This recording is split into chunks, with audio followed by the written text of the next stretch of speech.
여러분 안녕하십니까? 11월 25일 네트워크 매거진 시작합니다. 규제 없이 혁신 기술을 테스트할 수 있는 규제 자유 특구가 전국적으로 늘어나고 있습니다. 하지만 실상은 각종 규제 때문에 제대로 된 효과를 발휘하지 못하고 있습니다.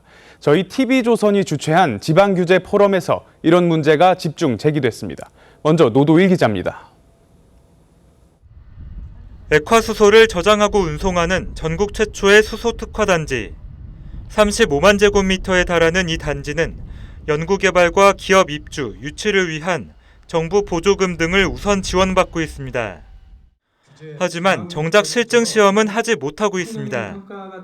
겁을 내고 그러다 보니까 정부에서도 선뜻 또 관련 공사에서도 선뜻 이거에 실증을 못하게 하는 그러한 어려움이 있어서 시간도 질질 끌면서 규제 공백을 의미하는 일명 그레이존 규제 때문입니다. 액화수소의 생산, 이송, 저장, 활용의 전 주기와 관련한 규정이 없고 고압가스 안전관리법상으로도 액화수소와 관련한 규정이 없어 실증이 불가능한 상황입니다. 전국 43개의 규제 자유특구 가운데 가장 많은 5개의 특구를 보유하고 있는 경상북도. 이들 특구도 역설적으로 다양한 규제에서 자유롭지 못합니다. 의료용 대마인 햄프를 통해 고부가 가치의 바이오 산업을 육성하는 햄프 규제 자유 특구가 대표적입니다. 지난 4년 동안 약 470억 원을 투입해 의약품 개발 등의 연구 성과를 냈지만 특구는 이달 말 중단될 위기에 놓였습니다. 의료용 햄프를 합법화하는 마약류 관리법이 아직 국회에 계류 중이기 때문입니다. 이게 시간이 지나고 나서 보니까 과연 규제 자유특구인지 규제를 하는 규제특구인지 헷갈릴 때가 많습니다. 특구가 시간만 끌고 근본적인 규제 개혁은 회피하는 수단으로 변질됐다는 지적입니다. TV조선 노도일입니다. 이번 포럼에서는 40년 된 수도권 관련 규제도 도마에 올랐습니다. 인구와 산업의 집중을 막는다며 각종 개발을 제한했는데 결국 경제 성장의 걸림돌이 되고 있는 겁니다. 시대의 흐름에 맞춰 낡은 규제는 개선해야 한다는 목소리가 쏟아졌습니다. 계속해서 고승현 기자입니다. 경기도 수원의 반도체 설비 제조업체. 매출이 2배 이상 늘면서 공장을 늘렸는데 정작 수원이 아닌 다른 지역의 공장을 증축했습니다. 인구와 산업 등이 수도권에 집중되는 걸 막기 위해 만들어진 수도권 정비 계획법 때문입니다. 1982년에 만들어진 이 법에 따라 과밀 억제권에 포함된 지자체들은 공장 총량제와 취등록세 중과세 등 각종 규제를 받고 있습니다. TV조선 지방규제 포럼에서는 시대 변화에 따라 법이 개정돼야 한다는 주장이 제기됐습니다. 규제 완화를 해서 지방도 함께 살아서 국가 경쟁을 높이자는 건데 지금 그 이야기를 꺼내면 지방의 많은 비수도권 국회의원들이 무조건 인정을 하지 않습니다. 그러면서 우리가 벤치마킹한 영국과 프랑스, 일본 등은 국가 경쟁력에 도움이 되지 않는다는 이유로 수도권 규제를 이미 폐지했다고 주장했습니다. 포럼 참석자들은 한 번 생긴 규제는 잘 없어지지 않는다며 규제 혁신이 핵심 국정과제인 현 정부 출범 이후에도 전국 226개 기초지방자치단체 가운데 규제가 줄어든 곳은 단 한 곳도 없다고 밝혔습니다. 지자체가 좀 더 본격적으로 규제 혁신할 수 있도록 굉장히 많은 권한이 이제 이양될 필요가 있을 것으로 보입니다. 정부의 획일적인 규제 대신 각 지역의 특수성에 맞는 분권을 논의해야 할 때라는 지적이 나왔습니다. TV조선 고승현입니다. 충남과 경기에 걸쳐 있는 아산만 일대를 연결하는 순환철도가 최근 개통했습니다. 아산만 일대는 지역 내 총 생산액이 250조 원에 달합니다. 충남도는 순환철도와 연계한 SOC 구축 사업을 시작으로 이 일대를 세계 20위 수준의 경제 권역으로 성장시키는 사업을 추진하고 있습니다. 김다로 기자입니다. 아산 인주역에서 열차가 출발합니다.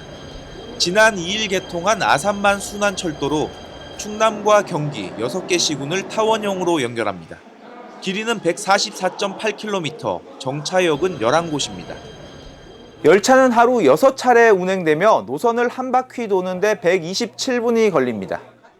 이 철도는 2035년까지 1조 8천억 원을 투입해 건설할 계획이었으나 충청남도가 기존 노선을 연결하는 방안을 정부에 제안하면서 계획보다 11년 빨리 개통하게 됐습니다. 조금 불편했어요. 근데 인주역이 생겨서 제 개인적인 생각은 삶의 질이 한층 더 높아졌다고 생각하고 있습니다. 아산만 일대의 지역 내 총 생산액은 250조 원 규모로 세계 48위인 포르투갈과 비슷합니다. 충남도는 아산만 순환철도와 연계한 SOC 사업을 통해 이 일대를 광역 경제 권역으로 묶는 베이밸리 메가시티 사업을 추진하고 있습니다. 아산만 일대를 최첨단 산업으로 발전을 시켜서 세계 한 20위권에 안에 드는 그런 이 경제권으로 만들 그런 계획이 베이밸리 메가시티입니다.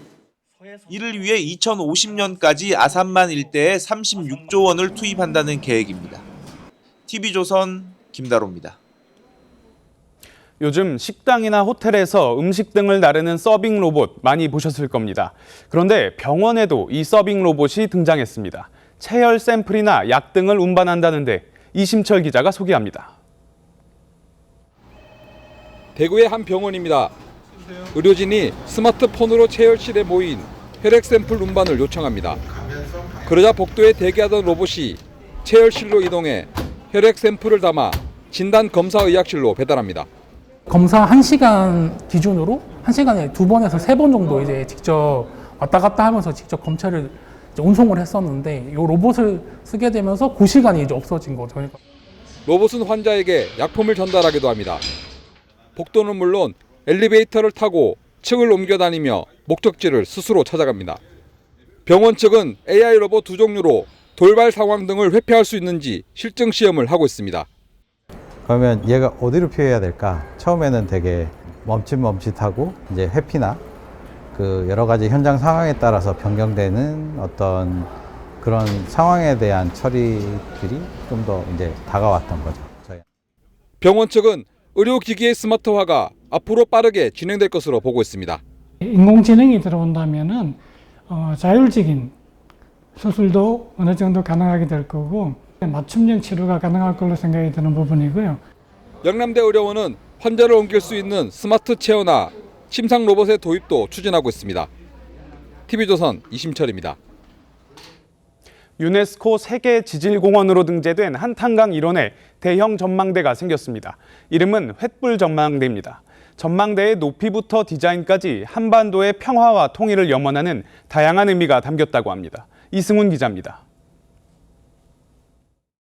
한탄강 주산절리길 옆에 대형 전망대가 들어섰습니다. 16개의 기둥은 횃불이 회전하며 솟아오르는 것 같은 모양입니다. 한반도 평화와 통일의 소망을 담아 만든 횃불 전망대입니다. 강원 철원군이 94억 원을 들여 2년 4개월에 걸쳐 만들었습니다. 이 전망대의 높이는 53m인데 1953년 체결된 한국전쟁 정전협정의 의미가 담겼습니다.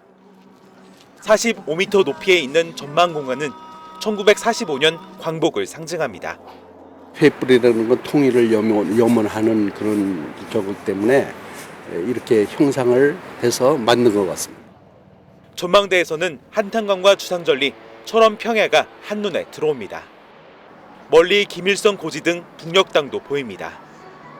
북한 땅도 가까이 보이는 것 같고 철원군 여기 전부 다 여러 가지 볼 수가 있어가지고 감회가 새로워요. 철원군은 평화 통일을 상징하는 대표적인 명소가 되길 기대합니다. 결의의 횃불이 나라를 구하는 등불이 되듯이 이 철원의 횃불 전망대가 통일을 알려주는 등대 역할을 했으면 좋겠습니다. 횃불 전망대는 이번 달 임시 운영을 거쳐 다음 달 1일 정식 개장합니다. TV조선 이승훈입니다. 행정도시로 불리던 과천시는 정부 종합청사 이전과 함께 경기 침체와 공동화 현상을 겪었는데요. 하지만 최근 3년 새 인구가 30% 가까이 늘고 과천으로 본사를 이전하는 기업이 늘면서 기업 도시로 변신하고 있습니다. 신계용 과천시장 모시고 자세한 이야기 들어보겠습니다. 네, 시장님 안녕하십니까? 안녕하세요. 반갑습니다. 예, 시장님 이 과천시가 한 10여 년 전만 해도 인구가 감소 추세다 이랬었는데 최근 몇 년 사이에 계속 인구가 늘어나고 있습니다. 네. 이유가 뭔가요?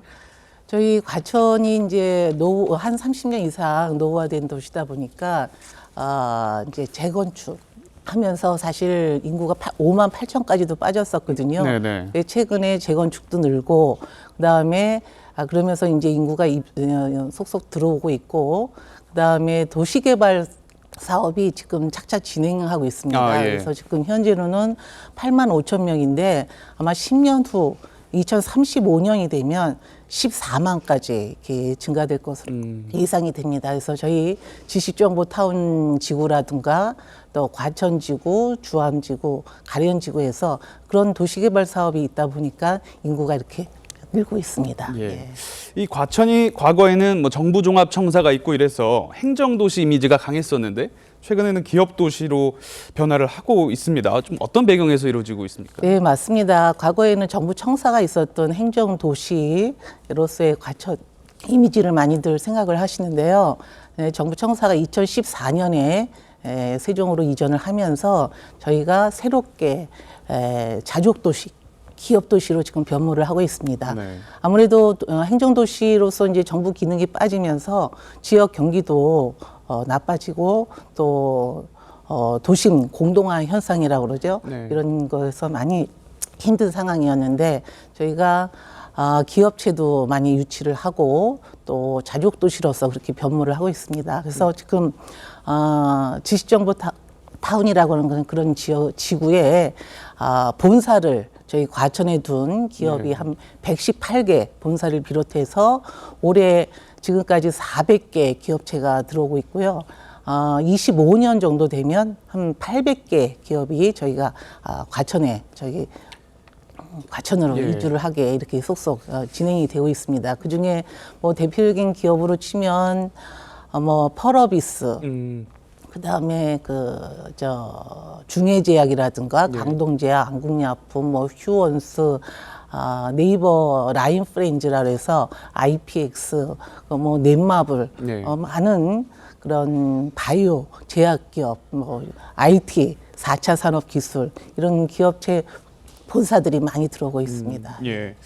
그래서 그런가요? 이 과천시가 경기도 서울시보다 평균 합계 출산율이 높더라고요. 그 비결이 뭔가요, 그러면? 예, 저희 전국 평균은 한 0.6, 0.7일 거예요. 그렇죠. 저희 과천은 합계 출산율이 1.02 정도 돼서 경기도에서도 1등이고 전국에서도 거의 1등이지 싶은데요. 저희 이렇게 합계 출산율이 높은 건 그만큼 지역이 젊어지면서 신혼부부, 다자녀들이 많이 들어오고 계시고 있고 그다음에 또 저희 과천시에서도 임신을 했을 때 축하금을 드립니다. 임신을 한 것만으로도 축하금을 드리고 그다음에 난임 부부들 있죠. 난임 부부들 시술 지원하는 거를 나이 또 횟수에 제한 없이 지원을 해드리고 있고 이렇게 아이 키우기 좋은 도시로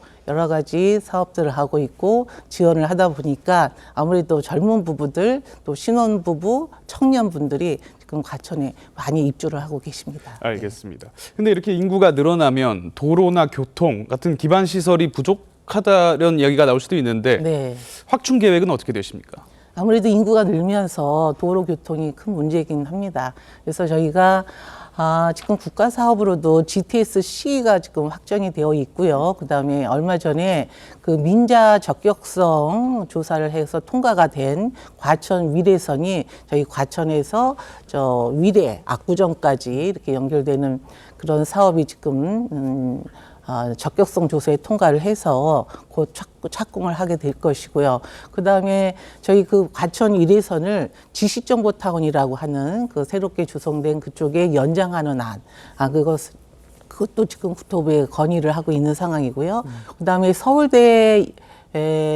서울대학교 입구까지 운행하고 있는 그 신림선을 연장을 해서 관악산 뚫고 저희 과천으로 연장하는 그런 것들을 그 국가 철도 계획망에 반영하고자 지금 열심히 노력을 하고 있습니다. 알겠습니다. 시장님 말씀 오늘 여기까지 듣겠습니다. 시장님 나와주셔서 감사합니다. 네, 고맙습니다. 서울시 7개 자치구가 참여하는 경원선 지하화 추진협의회가 출범했습니다. 지난 21일 동대문구청에서 열린 출범식에는 용산, 성동, 동대문 등 7개 자치구의 구청장이 참석해 국토교통부에 경원선 지하화의 필요성과 신속한 추진을 요청하는 공동 건의문에 서명했습니다. 경원선 지하화 추진협의회는 용산역에서 도봉선역까지 경원선이 지나는 서울시 7개 자치구가 철도 지하화를 실현하기 위해 구성한 조직입니다. 오늘 네트워크 매거진 여기서 마치겠습니다. 다음 주 월요일에 다시 찾아뵙겠습니다. 감사합니다.